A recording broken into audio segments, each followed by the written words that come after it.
Hello, everybody. It's Lenny Murphy, and with our third and final installment in the Samplecon Virtual Incentives Panel Preview, today I am talking with Denise Brien, the Senior Director of Consumer Analytics and Research at AOL. Did I get that right, Denise? That sounds good. All right. All right. Well, it would sound good if I said CMO or something of that nature. Yeah, why don't we give me a promotion? Okay. Senior Vice President of Consumer Analytics and Research. Okay. Well, Chief High Muckety Muck. Okay. Yeah, I like it. All right. So, Denise, thank you for taking the time. Appreciate it. As you know, I did the interviews with your co-panelists, with Ben Smithy and Dave Carruthers from Vox Pop Me. And you have the unique privilege of being probably the only client on stage at Samplecon. And Oh, talking. really? I didn't realize that. Yeah, I think I may be wrong, but I think so. You may be the only client in the room. So you're saying I'm going to have a lot of friends at this conference? uh, you maybe sought out quite a bit. But let's talk about kind of the perspective on engagement, particularly from both the client side perspective and AOL, which I suspect has a very unique viewpoint on the idea of consumer engagement, since that's really what you're in the business of, one way or the other.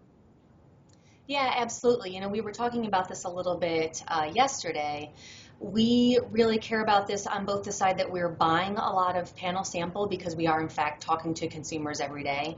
We've also built a proprietary consumer research panel in the past couple of years, and so we really feel like that's our investment. Those are, a community that we've put together that we really care about keeping engaged, and giving us information, sharing with us what they like, what they don't like about AOL and about other topics. So it's really important for us to get that right for us as almost a provider of that particular research service. So, when it comes to what we're doing with vendors that we're partnering with, a lot of times what we care about is really getting the people who are the people that we need, getting people that are engaged in the surveys or the qualitative research that we're doing, that are not just running through them really quickly and just trying to get to the end of the particular research, but really telling us what's on their mind, what they're thinking, because a lot of people here are making decisions and really need that information to be able to do what we're doing. On our panel side that we built, as I said, that was a tremendous investment for us to put that together. It took a lot of time to put that together, and so now that we've got our own proprietary panel, we really care a lot about making sure that we keep those people, to be honest, happy, that it's something that our brand is attached to that. It's our AOL Listens panel, so it's really important not only that we've got really great people on the panel, but also that they feel like that's a really good experience, that it's an extension of their experience with AOL, and so we take that pretty seriously. So how big is the proprietary panel that you built? We've built it to be about 12,000 people right now. Some of them are more engaged than others, but again, for us that was a pretty significant accomplishment to go from nothing a few years ago to having a panel of 12,000 people, and we use it every single week. Sometimes we're using it every day. We're launching a study in our panel tomorrow. We use it a lot for really quick turnaround studies, and so that's, again, one of the important things about keeping people really engaged, but also not abusing them. So it's just really interesting for all the time that we've been buying external sample for us to be in the position where we're having to make those really careful choices as well about how we engage our panel. So what's the value exchange within your proprietary panel? What do you utilize as an incentive or reward? We do a few different things. We do points, and as a matter of fact, we started out, I think, primarily with a points-based panel. No, you know what? I'm gonna retract that. We actually started with sweepstakes, and then we added points. I think because we felt that the sweepstakes wasn't really enough of a value. If you have basically give sweepstakes out when people sign up, and then every time they take a survey, they get entered into a sweepstakes. We were going to have people in our panel that were really never getting any extrinsic value from participating, and so we actually added in points-based about a year or so ago, and that's been really great because we feel like we're now everyone has an equal chance to actually earn something from the panel. And then outside of that, what we also try really hard to do, and I think anyone who runs a proprietary panel would tell you this, that what's more important, or at least what's equally important, is actually letting people know that their opinions are valuable, that they're being heard. So we try to do pretty frequent newsletters to let people know what we've been doing with their information. Give them some feedback when we're able to. And sometimes it's hard for us to plug in, hey, you gave us information on this one topic and here's what we did with it. But when we can, we do go back to the panel and tell them that. And I'll be honest with you, it's a constant evolution. I think we're always looking for more ways to figure out what our community members, what would be the most valuable to them, what would keep them most engaged, and then we're going to keep adding those things in as we go. So that's all great feedback and kudos. Yeah.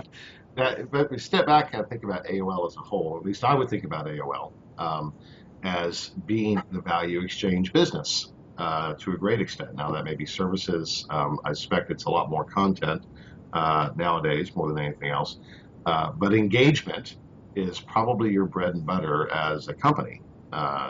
So is that one? Am I right? Is that an appropriate? Well, yeah, absolutely. I mean, when we talk about, there's two things we want to do. We want to grow our audience and we want to grow engagement. So we either, actually it's not either, it's both. We want more people to come to our sites to use our brands, to use our products, and we want them when they're there to, get more out of it, want to stick around longer, read more articles, spend more time on the site. So you're absolutely right about that. That's something that we care about just in general, outside of just the consumer research aspect. So would it be fair to say then that AOL could possibly be almost the example of what a modern engagement strategy looks like? So I'm looking off in the distance, trying to frame my question. In the modern era, overall, that's you guys are kind of pioneering this whole idea of the reciprocal, ongoing relationship with consumers through your properties and your services. And as you look at the research standpoint, it just kind of trickles down, right? The lessons that you're learning as a company also apply from a research perspective to constantly create that reinforcement of the engagement process. Is that? Yeah, it's interesting. I usually think of these things being a little bit different. In other words, I think about the respondent side, the consumer research side, and how do we keep the people who are giving us feedback and their opinions and everything engaged. And then sort of separately, AOL's business is building properties and sites like AOL.com or Huffington Post, Engadget, TechCrunch. I'm rattling those off in case people aren't familiar with some of the brands in AOL's portfolio, MapQuest and MoviePhone, but absolutely, our business model is in fact building those audiences and keeping them engaged. And I think that that's a really good point. And if you go back to what I was talking about with our proprietary panel, it's certainly something that we've realized that part of the value we have to give to our community members isn't just here's a little bit of money for your opinions, but it's more here's information that lets you know how we're using that information, that we do have a sacred trust with you, the consumer. And I don't want that to sound too trite, but it really is, we're not asking people questions because we don't care about the answers. We really, really care about the answers. And, part of us repaying that time that people have given us is letting them know how we're using that information, and in fact that it wasn't a waste of their time, that we are in fact using that information. So if you carry that forward to what we're doing as a whole with AOL, certainly it's one of the ways to think about, what can research companies actually learn from the way that most people reward people for their time. It really is giving them the best, in our case, giving them the best content that we can, giving them the best products that we can, because it's not like we pay people to read our content every day. What we're trying to do is give them the best content that we can in the hopes that they'll stay on the site. And obviously, the trade-off for that is that they're going to be exposed to advertising, and that's how, the free content model works. But certainly, that's actually an interesting analogy and perhaps something that we can do more on the research side to find other ways to pay people for their time other than just trying to give them, those more extrinsic rewards. Yeah, Ben and I talked yesterday about the idea that we, as a research industry, we need to act more like marketers while thinking like researchers, which is a very a very difficult thing for many researchers. So we're researchers. We think like researchers. And marketing and research should never touch. But yet, the world we live in today is that those not only are converging but are intermingling to a great extent. Again, thinking about AOL, it's great to hear that you guys that you do separate research, primary research, because I also suspect that you're sitting on buttloads of data. Oh, absolutely. Yeah. So, so that filling in the gaps of information through primary research is also just kind of inspiring. That you still need to ask why sometimes. Yeah, and that's actually how my team in particular positions ourselves in the company and how we describe what we do. Consumer analytics and research at AOL actually rolls up under a chief analytics officer. So my boss, his peers are people in the analytics organization who are those people who are in fact sitting on those buckets of data that you talked about. And when we talk about what our crew does internally, we talk about filling in the gaps. We say a lot of times the information that we need that's going to answer the questions that we have internally is going to come from that user information, the user data that we're sitting on, because we can look at that, we can parse that. Honestly, that's going to answer much better the question of what people are doing than anything we can ask them. Where we come in is when we're trying to figure out the why, or what people are thinking, or perhaps how can we fill in the gaps between what we're seeing they're doing and something that's changed, for example, that we can't quite figure out. So typically we're actually talking about ourselves as being part of the answer and making sure that everyone, we all know that we don't have the whole answer. And I think that having our analytics and our research organization in one place actually really helps us do that, and also helps even ground both sides. Analytics people now know that they don't have to mine the data endlessly trying to find all of the why, because they've got their partner organization in research that can help them with that. And then likewise, when folks come to us, when our internal stakeholders come to us and they're asking us to answer questions that would be better answered with this passive data, we've got those folks that we can connect them with, and that's really helped us even end some of our data silos in the organization. And I know that I just changed the topic a little bit, but since you went there, I thought that was a really interesting point. No, that's a great topic, because I think it leads to the idea of what's the evolution of panels. Personally, I think we're rapidly moving towards a time of single source, omni-channel across the board, and that panels have to evolve to be part of that ecosystem rather than a separate ecosystem. Yeah, and on that point, by the way, one of the things that we did with our panel as we built it was that we realized even having this community of people that we can reach out to and ask questions, that's still not going to be enough for us to answer all of our stakeholders' questions that we want. So we actually built tagging into our panel so that we can marry our passive data with our attitudinal data from our panel. That's something that is a little bit tricky, and it's actually something that I know we talk a lot about doing it in the research industry, but it's still not a perfect solution where we always have people's opinions with their actions. Right. Getting better at it across the board, but for us it was something that was really important to us, and so we made sure that we built that in so that we would in fact have both sides of the coin, at least for our community. Doesn't mean we still don't do primary research that's just people's opinions and we don't actually have any of their passive data or their actual data, and it doesn't mean that we sometimes don't look just at the actual data, but we tried to be a little bit smarter when we set up our community about having the ability to do both. Very cool. So are you following them across our social graph and also on the mobile devices? Do you have the ability to cover all that? Very cool. It would be nice, and perhaps we'll get there, but right now what we're doing is following them across their what they're doing online, on computers, I should say.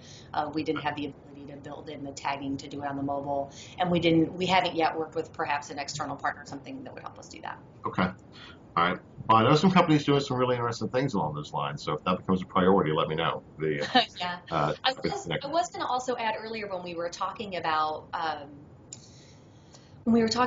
research and thinking as researchers a little bit more like marketers, I was also thinking that one of the tools that's been really helpful in this day and age is doing a lot more around mobile ethnographies and actually putting the role of being the researcher in the hands of the respondent. Mhm. So we've been doing a lot of that in the past couple of years, where rather than having a researcher like me bring someone in or go out and talk to someone and sort of be the interviewer, you actually use all of the great technology we have today to have people do mobile videos of themselves. So you might pose a question to them, and then it's really great because it's sort of taking advantage of that, the sort of our selfie culture, where people really love to see themselves and hear themselves be heard and put all of that power in their hands. And that's been really amazing for us to be able to start using that tool more. And we feel like that's one of those things where we're really leaning into where people are, how they really like to give us information. The fact that perhaps traditional research doesn't make sense in all of these cases, or at least that we don't even have to use traditional research the way we used to still be able to hear from people in their own words, get really rich information from them. So when you talked about being a marketer and being a researcher, I think that's something that we've also been trying to do a little bit more of, is really think through, okay, what are the ways that make sense for people to give us information these days? And again, I'm not going to say we don't do surveys. We do surveys. But sometimes what really makes sense for them is, to be able to pick up their phone and record a 30-second interview of themselves in their home at a moment in the day where we've asked them, capture a moment for us and tell us what that's like. And we get really great information out of that, and way more in the moment, realistic feedback than we could ever get doing a survey 5 or 10 years ago. So do you see a progression? And I'm sorry, we've gone way over the 10 minutes, and I hope you don't mind. I'm fine. We can chat for an hour, but I didn't realize. Sorry. No. It's fine. This is good. This is good stuff. Trust me, if people are going to listen to the interviews, they're going to certainly want to listen to an interview with a client more than they're going to want to listen to an interview with another supplier. So, but do you see a progression where you're utilizing either from primary research or within the other data that you're capturing, more image analysis, either video or static images versus text or attitudinal data? The progression would be that we're using it more. And sorry, I got something came up on my computer, so I'm trying to minimize it. There we go. We're using it more. I don't know that it's necessarily replacing it, frankly, because we're talking about sort of two different things, quantification versus qualification. And so, there's times where we're talking about traditional methods are going to be the way we're going to answer certain types of questions. We always start with, though, what is our objective? What is the thing that we're trying to solve? And then what makes the most sense? What method makes the most sense to help us do that? And I think that that alone has actually helped us really expand that palette or that canvas of the different tools that we're using, because we're no longer saying, hey, let's just do a focus group. We're always grounding everything in, well, what are our questions? What are we trying to learn?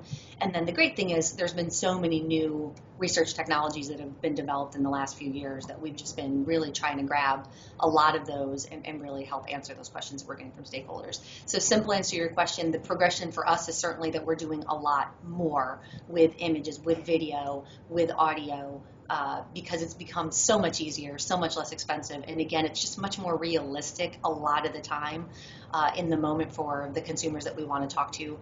But, on balance, we're still doing a lot of the traditional methods as well, because sometimes that's what really fits for our objectives. Okay. So one last question then, or at least topic, maybe that'll be a question. Recently, I assume you're familiar with the GRIT report. Yes, okay. So we asked a question in the last GRIT about length of interview, and it was pretty disappointing of how many folks still. Yeah, well, I know, guilty as charged. GRIT was hide under my desk. Yeah, no, GRIT was 15 minutes. So. But it was shocking, two things about: one, how many folks were not mobile compliant yet. We're still not developing surveys with mobile devices in mind. Right, say we are, and our consumer panel is mobile compliant. Okay, good. Yeah, let's not put you on the spot. It was more kind of broadening into the AOL sphere of what is your perspective on length of interview and on mobile compliance. As that relates to engagement, because my assumption is that many of your AOL users are primarily accessing content via mobile devices in small chunks. So has that filtered into the research process as well? Yeah, absolutely. I mean, so central tenet here of research is go where the consumers are. There on mobile. What was it? Recent ComScore, there were more people accessing sites on mobile devices than on desktop for the first time last year. So I had mentioned already that our proprietary panel is mobile compliant. We don't, and again, research, by the way, still tends to skew more computer heavy. So we've got a fair number of people who complete our community surveys and engagements on mobile devices, but it's still going to skew more computer heavy. And I think that is to the second question that you asked, which was about length of interview.